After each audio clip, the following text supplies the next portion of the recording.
I done good. Manchester United draw 2-2 to Bournemouth. And, man. So it is March 21st, I believe, 22nd. Sunday, regardless. 2 days after the United-Bournemouth draw. And if I was recording this maybe a half hour, 60 minutes, 2, 3, 4 hours after, you would have had a much different toned Greg and a much different toned reaction. I think there's probably three areas that we should review, right? Performance-wise, I think there's really not a whole ton to say on United's part. I think Casemiro, I think Maguire, and Bruno and Cunha stand out. Bruno playing his passes into the ball, being aggressive on the ball, calling players up, and that's another thing. I just feel like that's another thing he's not appreciated for, is he's always constantly pulling players up, saying, hey, go grab that ball, come up, help me out with pressure up here. He was doing that, and then Cunha's hustle and Cunha's play on the wing. I mean, he was just bullying, I can't remember who it is, but whoever that right back is for Bournemouth, just absolutely bullying him. And then Casemiro and Maguire, a little bit more negative, I would say. I'd say they were the two people that stood out. I mean, it's funny because I totally thought Maguire scored that second goal. I thought it was another assist from Bruno, but it went off of Bournemouth defender's face. But regardless, I think Maguire and Casemiro, if we were to not re-sign Maguire, which sounds like it's a done deal that he's going to stay till 2020 or 2031, but if we were not going to sign him, I think we would definitely miss his presence in the box, and then also Casemiro. We know he's leaving, most likely, but yeah, we're gonna miss his presence on set pieces and in the box. But performance based, yeah, I don't really think there's insanely too much to go in on. But I think the results of the match and then the the PGMOL club, situation going on with all that BS that happened with Stuart Atwell. So that one pisses me off more, so I'll save that for last. But in terms of where we finish after that game, right?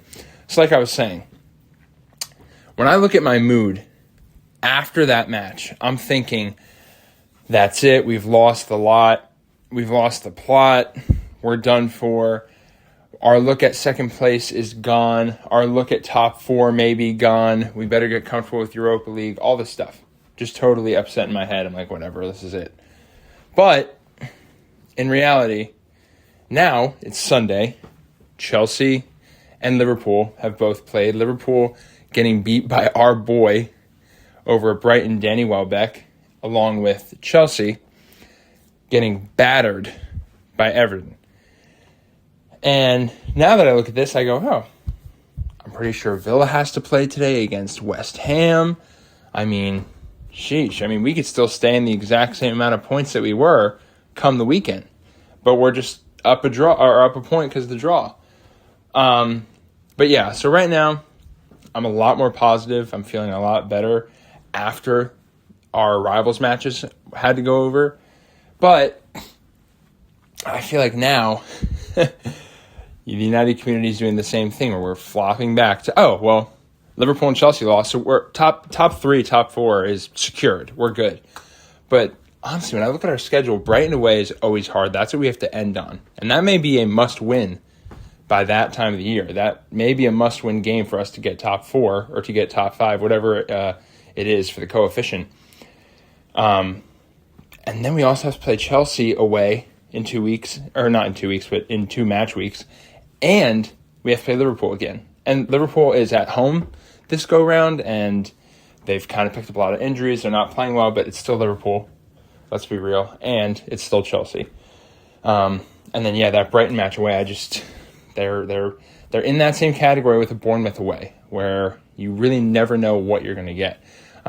You could have a team that's coming out, colors flying, their counterattack's beautiful, and their backline is pretty much just an annoyance to our attackers, or you could just have a team that rolls over and takes it. So I'm not really sure.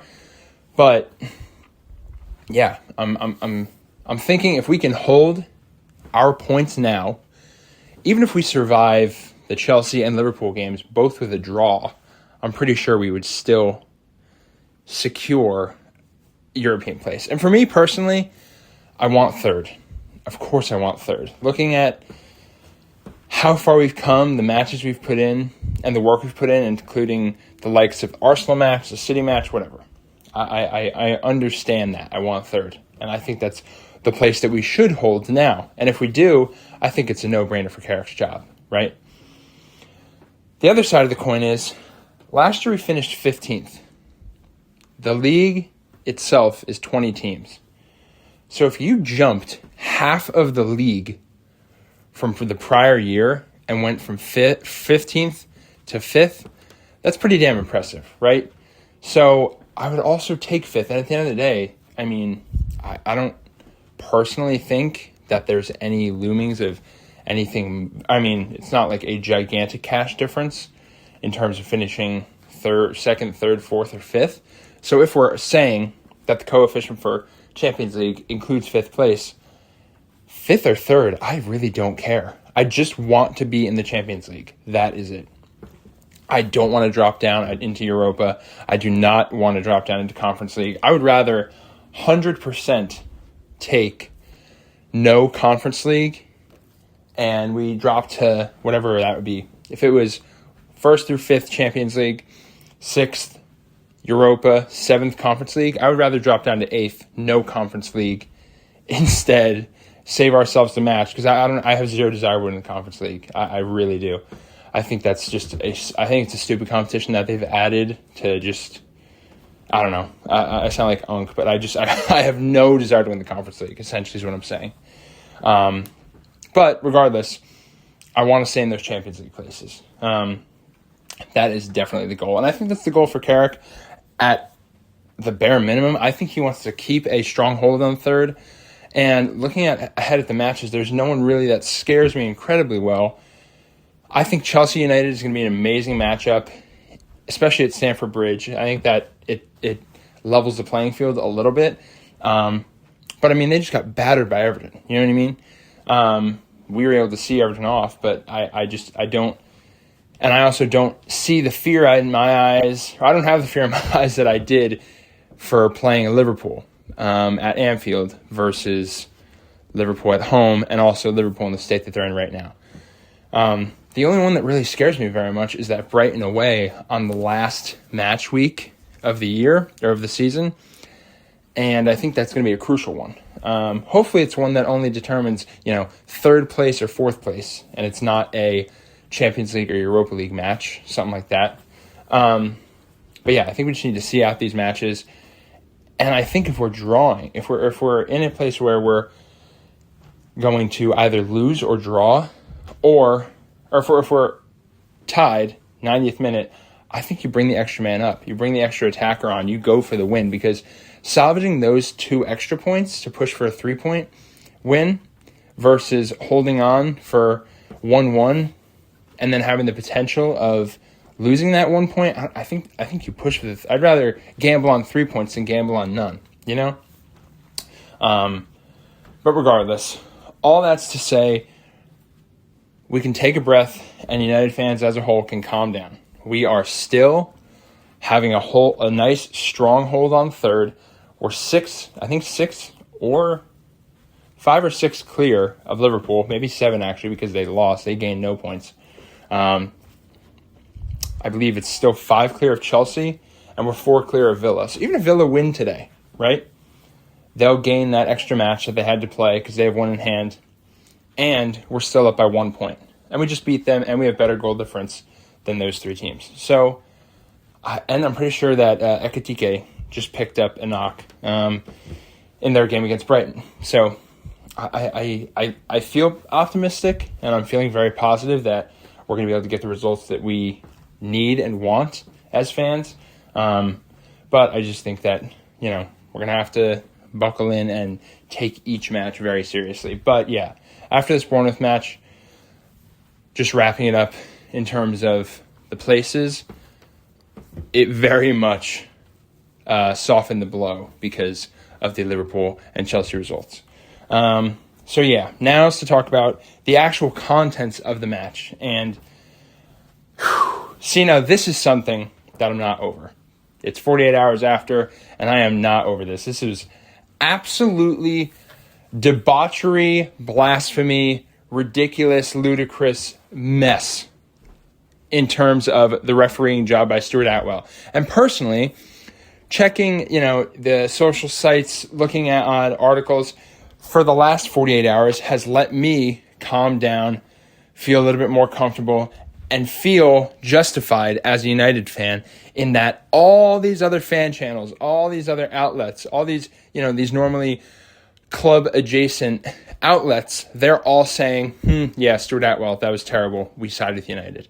Just like I'm seeing AFTV or JSM or all these other, it's like a City creator, a Liverpool creator, an Arsenal creator, and when those teams, if something happened and they get screwed over, 9 times out of 10, I'm not going to side with justice. I'm going to side with, he was offside, yeah, F Liverpool, don't care.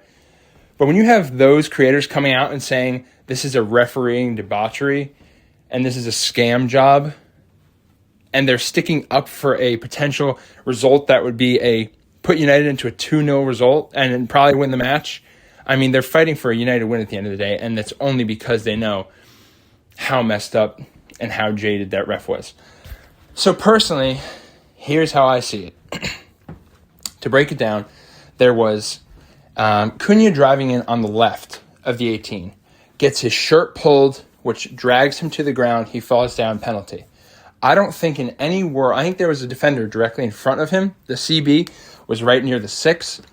He was not technically the last man, but he's dragged down. He's purposefully and voluntarily dragged down by the opposition player into the box while he maintains control of the ball. Maintains control, gets pulled down, 2 hands, he's on the ground, done. Penalty. I don't think there's any quarrels. I don't think the defender didn't fight back. The fans weren't, up in arms. It was just, yes, penalty. He was trying to save a potential goal, maybe trust the keeper here and whatever. Bruno pockets it, beautiful goal. So then you look at what happens, 10 minutes after that, 5 minutes maybe, on the other end of the pitch. Ahmad, bringing in the ball on the right wing, comes in, cuts into the box. He goes to take a step, has his right shoulder facing goal, has his right shoulder pulled back towards the defender, rotating Ahmad's body. Then the left hand was pulling his right shoulder. The defender's right hand goes over on his chest. Ahmad gets pushed onto the ground and spun around backwards. They call no foul. For anyone that hasn't seen the actual play, this is what happened. Not a jaded description. This is what happened. And 19 of the 20 Prem teams would probably agree with you, and probably some Bournemouth fans too. But he gets shoved down, falls down, and the United players are kind of looking around like, seriously? Like, are we sure about this? Bournemouth jog on down the field, and they kind of just cut through the United defense. And you can tell the United defense is, and I say play to the whistle all times. I'm old school like that. But they're looking over like penalty, VAR check, like what's going on. No foul is called, which results in a little dink. Beautiful, I have to say. I mean, Sir Matt Busby passed the ball into the back of the net. That's what Bournemouth did. Just calm, collected, picked his spot, passed it to the back of the net, goal. 1-1. And United's looking around like, hello? Is this no foul? Nothing? They go to review. They look, nothing. I don't even know if they went to a formal review. I think that Stuart Atwell just saw it and was like, I can't call that. But here's the reasoning, and here's the issue that I have with it. He went, and let's play a numbers game, right? There's a scale of 1 to 10 of how bad a foul is. You have to call a penalty if a foul is above a 5 on this scale, let's just say, right? So on the 1 is like a baby foul, 10 is like boots up, you kick him in the face. Let's say you have to call a penalty if the foul is above a 5 out of 10. The first foul on Cunha, let's say, was a 7, right? Now, I believe Stuart Atwell, in his head, is thinking, I'm at an away ground. I just called a pen for the opposing club.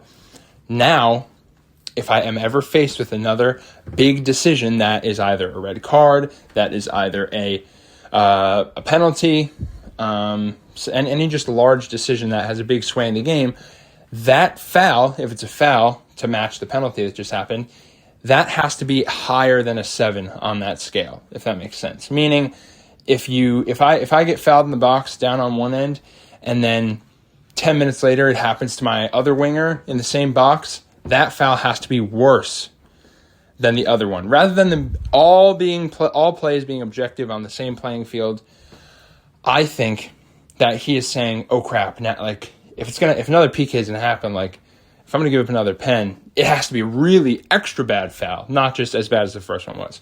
So he sees Ahmad go down, and he goes, "That was pretty bad, but it wasn't extra bad. It wasn't like a 9 out of 10 penalty." So I'm not going to give it, even though it was pretty much the same as Cunha, like a 7 out of 10, definitely stonewall pen, but it wasn't like extra bad because the bar is now raised, if that makes sense. So I think that mentality and that way of thinking by a referee works the same way, both opposite.